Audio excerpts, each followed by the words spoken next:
Hello guys, welcome back to my YouTube channel. तो कैसे हैं आप सब लोग। तो आज मैं जो है DSPMM का एक एंट्रेंस एग्जाम का जो है प्रैक्टिस सेट लेके आया हूँ। इसमें जो है क्वेश्चंस आपके इजी टू मॉडरेट रहने वाले हैं।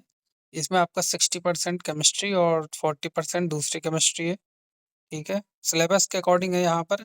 जैसे एक एग्रीकल्चर केमिस्ट्री होगी, दूसरी आपकी सिंपल केमिस्ट्री होगी। ठीक है, तो एग्रीकल्चर जो है केमिस्ट्री के यहाँ से 101 से लेकर 24 तक क्वेश्चन दिए हों, उसके आगे जो है आपके केमिस्ट्री के क्वेश्चन दिए हुए हैं। ठीक है, तो इसमें जो टोटल 800 एमसीक्यू है, 800 एमसीक्यू की जो है क्वेश्चन तो बना नहीं पाएंगे, बहुत लंबी पीरियड हो जाएगी। तो आज मैं सिर्फ जो है एक सेट करा दूंगा, बाकी आप जो है प्रैक्टिस सेट आप बाई कर लीजिए, खरीद लीजिए हमसे। ठीक है, तो आपके पास में जो है एक DSPM का ये 800 एमसीक्यू रहेगा, और दूसरा आपको मैं जो है 200 एमसीक्यू का एक्स्ट्रा जो है वो भी दूंगा। उसमें क्विक रिवीजन भी है। ठीक है, तो 200 एमसीक्यू का मैं आपको दिखा दूं, 1 मिनट देखिएगा। ये वाला जो प्रैक्टिस सेट है वो 200 एमसीक्यू का है। इसमें जो है आपके 5 सेट हैं, और केमिस्ट्री और एग्रीकल्चर है। और इसके बाद में इसमें क्विक रिवीजन दिया हुआ है। क्विक रिवीजन मैं आपको दिखाता हूँ, देखिए। ये देखिए, इस प्रकार का क्विक रिवीजन है, लगभग 200 क्वेश्चन जो आपके क्विक रिवीजन रहने वाले हैं।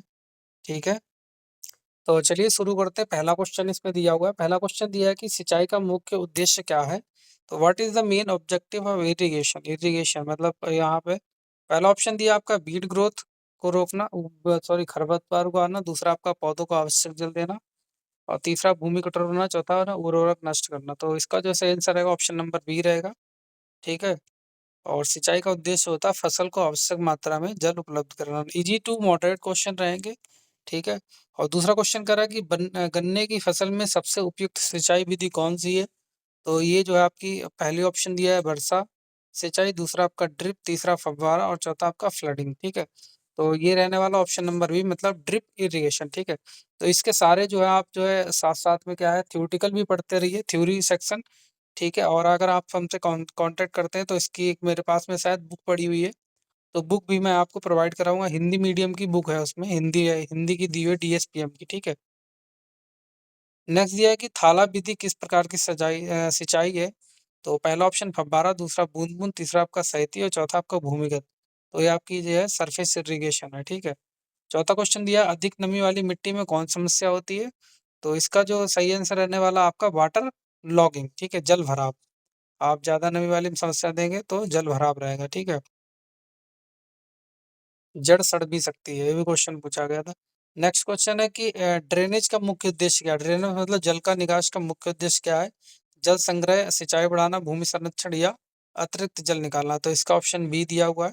ठीक है, ड्रेनेज जो है अतिरिक्त जल निकालता है। नेक्स्ट दिया है कि छठा बाढ़ किस प्रकार की आपदा है। तो ये एक नेचुरल आपदा है। ठीक है, प्राकृतिक आपदा है। बी ऑप्शन दिया हुआ है। और इसके बाद में सातवां क्वेश्चन दिया कि गन्ने का मुख्य खरपतवार कौन है। तो इसमें दूब घास है, खरपतवार है। और इसके बाद में खरपतवार नाशी का प्रयोग क्यों किया जाता है। तो खरपतवार को नियंत्रण करने के लिए किया जाता है। आठवां क्वेश्चन हो गया। ठीक है, और क्वेश्चन नमा दिया है कि गन्ने में कीट नियंत्रण के लिए किस रसायन का प्रयोग किया जाता है।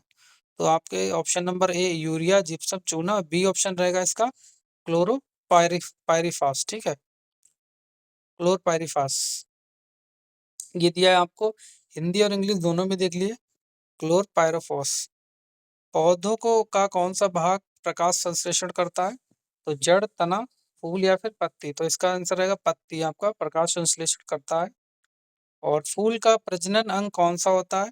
तो इसका जो सही आंसर रहेगा पुंकेसर एंड स्त्रिगेसर। ठीक है, रिप्रोडक्शन फूलों के अंगों द्वारा होता है। पराग परागण क्या है। ठीक है, तो परागण क्या है कि परागकण का स्थानांतरण। ठीक है, तो इसका सही आंसर रहेगा ऑप्शन नंबर सी। ठीक है, पॉलिनेशन में पॉलिन ट्रांसफर होता है। क्वेश्चन नंबर 13 कह रहा है कि निषेचन के बाद क्या बनता है। ठीक है, तो what is form after fertilization. Fertilization के निषेचन के बाद क्या बनता है, आपका बीज बनता है। ठीक है, इसका ऑप्शन बी हो जाएगा। 14वां कह रहा है कि फल किससे बनता है। तो पहला ऑप्शन दिया है कि आपका अंडाशय, तो ये इसका आंसर रहेगा अंडाशय मतलब ओवरी। ठीक है, 15वां कह रहा है कि बीज अंकुरण के लिए आवश्यक तत्व कौन सा है। तो बीज अंकुरण के लिए आवश्यक तत्व आपका है लाइट। ठीक है, तो इसका जो रहेगा सही आंसर ऑप्शन नंबर सी रहेगा। 16वां कह रहा बीज का बाहरी आवरण क्या कहलाता है? तो बीज का बाहरी आवरण आपको कहता है सीड कोट, ठीक है? तो इसका आंसर रहेगा बी, सीड कोट, बीज की रक्षा करता है। कोशिका की ऊर्जा मुद्रा क्या कहलाती है? तो इसका जो सही आंसर रहेगा आपका एडेनोसाइन ट्राइफॉस्फेट, ठीक है? एटीपी इसका फुल फॉर्म भी है, एटीपी ऊर्जा प्रदान करता है। इसका अगला क्वेश्चन है प्रकाश संश्लेषण में कौन सी गैस का उपयोग होता है? तो इसका जो सही आंसर रहेगा आपका CO2, ठीक है, प्रकाश संश्लेषण में। और नेक्स्ट है आपका पौधों में जल परिवहन किसके द्वारा होता है? जल का परिवहन जो होता है जाइलम के द्वारा होता है। ये सारे क्वेश्चन इंपॉर्टेंट क्वेश्चन है और कहीं ना कहीं रिपीट भी हो सकते हैं और हो जाते हैं पेपर में, ठीक है? और मिलते जुलते ही क्वेश्चन आपको पेपर में मिल सकते हैं, ठीक है? तो प्रैक्टिस सेट आपको बहुत हेल्प करता है तैयारी करने के लिए, ठीक है? और नाइट्रोजन पौधों में किसके लिए आवश्यक है? तो आपके सही आंसर रहेगा प्रति वृद्धि के लिए, ठीक है? नाइट्रोजन आपकी हरित वृद्धि में सहायक है, मतलब पत्ती वृद्धि। पौधों का वर्गीकरण किसने किया था? ठीक है, तो इसका जो सही आंसर रहेगा आपका ऑप्शन नंबर 1 रहेगा, मतलब बी रहेगा, ठीक है? लाइनस जो है इन्होंने दिया था। वायरस किस श्रेणी में आता है? तो इसका जो सही आंसर रहेगा आपका लिविंग एंड नॉन लिविंग, ठीक है? डी ऑप्शन रहेगा। वायरस दोनों के लक्षण दिखाता है, लिविंग और नॉन लिविंग, ठीक है? और क्वेश्चन नंबर 23 कह रहा है कि फंगस का पोषण प्रकार क्या है? Mode of nutrient in fungi is. तो इसका जो सही आंसर रहेगा आपका सेप्रोफाइटिक, सेप्रोफाइटिक। नेक्स्ट दिया 24वां पांच जीवन के 5 जगत किसने दिए? Who proposed 5 kingdom of classification. तो इसका जो सही आंसर रहेगा ऑप्शन नंबर आपका बी रहेगा, ठीक है? विटकर, ठीक है? और ये आपके एग्रीकल्चर केमिस्ट्री से होगा। अगला जो है आपका क्वेश्चन रहेगा केमिस्ट्री से। केमिस्ट्री में रहेगा व्हाट कॉज हार्ड वाटर, कठोर जल का कारण क्या है? कैल्शियम और मैग्नीशियम के सॉल्ट, ठीक है? तो इसमें एक परमानेंट होता है, एक आपका टेम्परेरी होता है। तो ये दोनों देख लीजिए, टेम्परेरी कौन सा रहता है, परमानेंट कौन सा रहता है। नाइट्रोजन का चक्र कौन सा जीव भाग लेता है? ठीक है, नाइट्रोजन चक्र में कौन सा जीव भाग लेता है? तो बैक्टीरिया जो है आपका नाइट्रोजन चक्र में भाग लेता है। अमोनिया का रासायनिक सूत्र पूछा है, तो NH3 इसका आंसर रहेगा, ऑप्शन नंबर बी रहेगा। 28 कह रहा है कि हाइड्रोक्लोरिक अम्ल का सूत्र जो बताना आपको HCl रहेगा इसका आंसर। सोडियम किस वर्ग का तत्व है? तो इसका आंसर रहेगा ऑप्शन नंबर ए, मतलब आपका एल्कलाई मेटल्स। तो कभी-कभी क्या रहेगा आपको सोडियम का जो है परमाणु भार भी पूछ सकता है, क्रमांक भी पूछ सकता है, मतलब किसी भी उसका, तो ये भी आप हल्के-हल्के याद रखिएगा। कार्बन डाइऑक्साइड का प्रयोग किसमें होता है? कार्बन डाइऑक्साइड का प्रयोग रहता है आपका कार्बन डाइऑक्साइड का फायर एक्सटिंग्विशर्स, मतलब आग को बुझाने में प्रयोग किया जाता है। CO2 का जो सिलेंडर आपके रखे होते हैं वो कार्बन डाइऑक्साइड के होते हैं। 31 कह रहा है कि एल्केन का सामान्य सूत्र क्या है? तो CnH2n+2 ये आपका एल्केन का सामान्य सूत्र होता है। 32वां कह रहा है कि एथेनॉल किसका उदाहरण है? तो एथेनॉल आपका जो है अल्कोहल का उदाहरण है, ठीक है? और 33 कह रहा है कि ग्लिसरॉल किससे पाया जाता है? ग्लिसरॉल आपका किसमें पाया जाता है? फैट एंड ऑयल्स में, ठीक है? बी आंसर हो जाएगा इसका। 32 कह रहा है कि बेंजीन किस प्रकार का यौगिक यौगिक है? तो इसका जो सही आंसर रहेगा आपका एरोमेटिक, ठीक है? बेंजीन आपका एरोमेटिक है। और अमीन समूह का सूत्र क्या है? तो फार्मूला है अमीन ग्रुप, तो इसका रहेगा NH2, ठीक है? -NH2।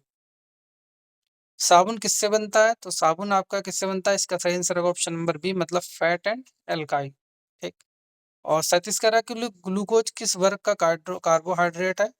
तो इसका जो सही आंसर रहेगा वो आपका मोनोसैकराइड्स। सुक्रोज किससे बनता है? आपका ग्लूकोज एंड फ्रक्टोज, ठीक है? सुक्रोज बनता है। तो आपको एक RS आता है रिड्यूसिंग शुगर, वो भी आपको पता होना चाहिए। इलेक्ट्रोलाइट्स क्या होते हैं? इलेक्ट्रोलाइट्स आपका कंडक्ट इलेक्ट्रिसिटी इन सोल्यूशन, ठीक है? सोल्यूशन में आपके इलेक्ट्रिसिटी को प्रवाहित करते हैं। नेक्स्ट क्वेश्चन 40वां और लास्ट क्वेश्चन रहेगा, रासायनिक अभिक्रिया की दर किस पर निर्भर करती है? तो इसका जो सही आंसर रहेगा कलर ऑफ रिएक्टेंट, ठीक है? तो ये आपका प्रैक्टिस सेट नंबर 1 हो गया। तो प्रैक्टिस सेट नंबर 2 रहेगा, फिर इसके बाद धीरे धीरे ऐसे आते आते आपके जो है प्रैक्टिस सेट रहेगा आपका लगभग इसमें 20 जो है प्रैक्टिस सेट रहने वाले हैं, ठीक है? और इसमें वही आपका एग्रीकल्चर और केमिस्ट्री दोनों आपका रहेगा। सिलेबस के अकॉर्डिंग है और पेपर के अकॉर्डिंग भी है, इसमें बना रखा है हमने, ठीक है? दोनों के अकॉर्डिंग बना रखा है। तो मैं आपको दिखा दे रहा हूँ, एक बार देख लीजिएगा।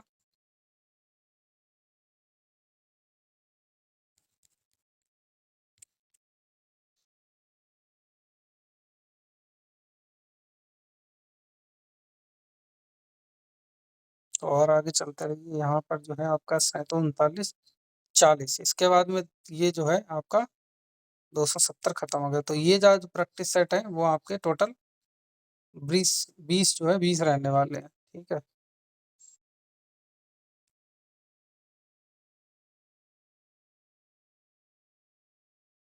पाँच, चार, तीन, दो, एक। देखिए क्वेश्चन नंबर जो है आपका 20 है, तो इसमें मॉडरेट भी रहेगा, डिफिकल्ट भी रहेगा, इजी भी रहेगा, ठीक है? ये आपका हो गया। दूसरा आपको मैं दिखाता हूँ, क्विक रिवीजन वाला मैं आपको दिखा ही चुका हूँ। ये आपका जो है क्विक रिवीजन रहेगा, 200 प्लस प्रैक्टिस सेट। इसमें भी आपके सारे जो है सिलेबस से दिए हुए हैं, हार्ड टू इजी सर, ठीक है? तो ये जो है दोनों आप परचेज कर लीजिए। परचेज करने के लिए आपको मैं मेल दूंगा, जीमेल पे आप मैसेज कीजिए, फिर आपको मैं टेलीग्राम ज्वाइन कराऊंगा, टेलीग्राम की लिंक दूंगा, ठीक है? वहां से आप ज्वाइन कीजिए और इसके बाद में आप पीडीएफ ले सकते हैं, ठीक है?